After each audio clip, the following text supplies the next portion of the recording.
Tighofer, est-ce que pour vous, tous les savoirs, la connaissance, ont vocation à devenir objet de marchandise? Non, non, non. Je faisais observer à l'instant les problèmes de biopiraterie, je faisais observer à l'instant les problèmes de connaissances qui sont, par exemple, dans le domaine de la santé et qui peuvent être considérés dans certains cas comme des biens collectifs. Et donc là se pose une vraie grande question. Alors je vais prendre là encore une fois une image pour bien comprendre, pour faire comprendre ce que je veux exprimer.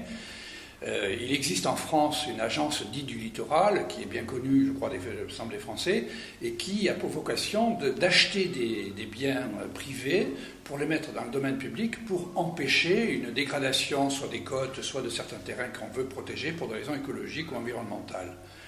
On peut garder cette image pour penser à des biens communs qui seraient des biens de connaissance. Après, il ne faut quand même pas oublier que ce dont nous parlons, dans un premier temps, c'est de la connaissance qui nous vient de nos ancêtres, qui nous vient de notre éducation, qui nous vient de gigantesques investissements faits par nos civilisations, nos nations, pour faire de nous des gens à peu près éduqués, à peu près capables et experts dans le domaine respectif.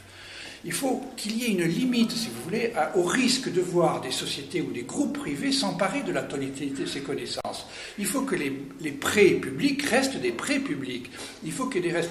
Regardez le problème qui a été posé par les médicaments pour le sida. Oui. Ça a été et ça reste une grande question. À quel moment un laboratoire peut rester dans le domaine de l'économie? À quel moment doit-il passer dans le domaine public?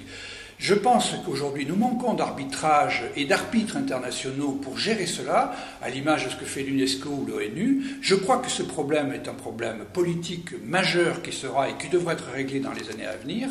Mais je suis tout à fait, pour ma part, pour que les biens privés qui relèvent de la sécurité publique soient nationalisés au sens non pas étroit, hexagonal du terme, mais au sens de patrimoine collectif.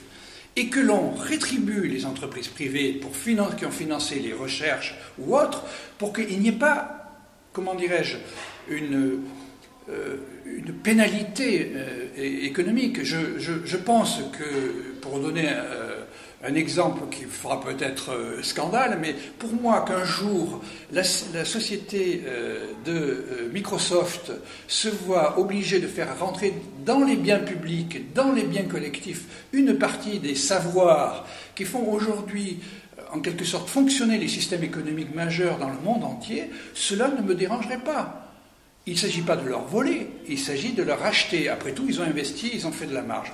Et je crois que cette notion de cohabitation entre biens publics et biens privés illustre aussi le succès des solutions comme Linux, qui est l'exemple d'un bien collectif et qui a tendance à se développer dans la construction de la monnaie. Il y a aujourd'hui des monnaies virtuelles, dans la construction des cités virtuelles ou des pays virtuels qui sont des pays que les gens essayent de créer pour créer des biens collectifs. Et une des propositions que je fais dans le livre, qui va sans doute me valoir quelques amis, c'est que je dis qu'a priori, tout ce qui est mis sur la toile, sauf bien sûr si c'est protégé par des codes, est un bien public. Ça doit appartenir. Quand moi je mets des extraits de mes livres sur le net, je libère littéralement le copyright correspondant. Donc on est en plein dans la problématique de la propriété. Absolument, nous sommes dans la propriété. Et donc nous allons devoir faire bouger les frontières de ce que nous considérons être les biens publics et les biens privés. Et c'est normal, parce que par différence aux biens classiques tangibles, utiliser de la connaissance ou de l'information, ce n'est pas l'épuiser, c'est simplement la transformer ou en faire une autre utilité. Donc nous devons encourager ces utilités-là. Et comment encourageons-on? Et comment se fait cette transformation? Mais tout simplement par les idées, par l'innovation. Rappelons un peu ce que sont les bases de l'innovation.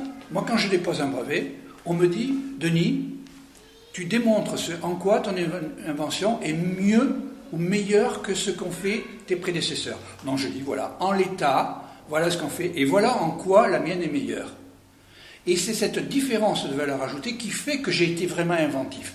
Aujourd'hui, cette idée est complètement détournée par le droit anglo-saxon. Et nous devons accepter aussi la bagarre.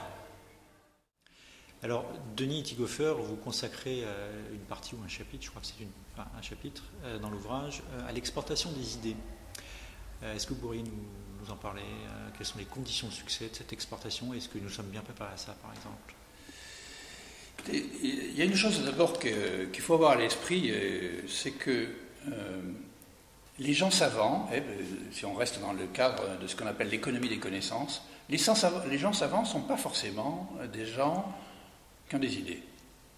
Bon, c'est pas forcément le cas à tout coup, mais malheureusement, on ne peut pas faire de la même façon qu'on ne peut pas dire qu'il va y avoir des innovations sans idées. Donc, on sait que les idées et l'économie des idées va avoir beaucoup d'importance dans les années à venir, d'autant que c'est la seule façon de sortir par le haut de la concurrence par les prix. Rappelez-vous ce que je disais tout à l'heure, nous allons rentrer dans une intensification des prix qui va être conséquente et considérable, dans la mesure où nous devons nous battre contre des compétiteurs qui ont des prix de 10 fois inférieurs aux nôtres. Alors, à ce moment-là, lorsqu'on a énoncé ça, il faut, pour mieux le faire comprendre, considérer que les idées, c'est en quelque sorte le véhicule de vos talents, c'est le véhicule de votre savoir. Une entreprise comme l'outil Malin, qui en permanence innove et le fait savoir à ses clients, en posant même des questions à ses clients pour leur dire en quoi puis-je être plus intelligent, plus malin, etc., c'est quelqu'un qui se positionne non pas simplement parce qu'il vend des outils, mais parce qu'il essaye de répondre à des solutions pratiques. Et c'est le cas de plus en plus d'entreprises qui ont compris qu'elles ne pouvaient se battre que par les idées. À partir de là, on rentre dans une notion, c'est savoir et aussi faire savoir. Il y a le savoir-faire, bien sûr, on ne l'oubliera pas, mais à faire savoir. Et c'est dans cette notion de la notoriété de l'entreprise qu'elle va exister au travers de ses brevets, de ses idées.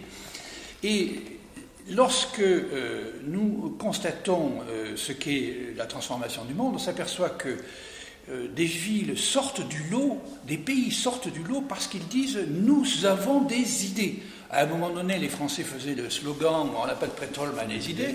Je suis un peu désolé, mais j'avais parfois le sentiment que c'était un peu prétentieux.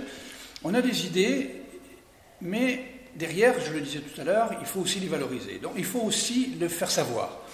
Et j'ai bien peur que le siècle des Lumières a disparu. Aujourd'hui, des pays se font connaître et font développer leur notoriété, des villes font développer notre notoriété en faisant des groupes d'idéation. Il faut savoir que des petites villes en France se font connaître en prenant des initiatives assez marrantes comme le concours des boîtes aux lettres le plus original. Des pays vont faire des concours d'idées. À Hong Kong, on a fait une réunion, non, c'était à Singapour, pardon. Ils ont fait une réunion de plus de 3000 personnes pour faire un concours d'idées.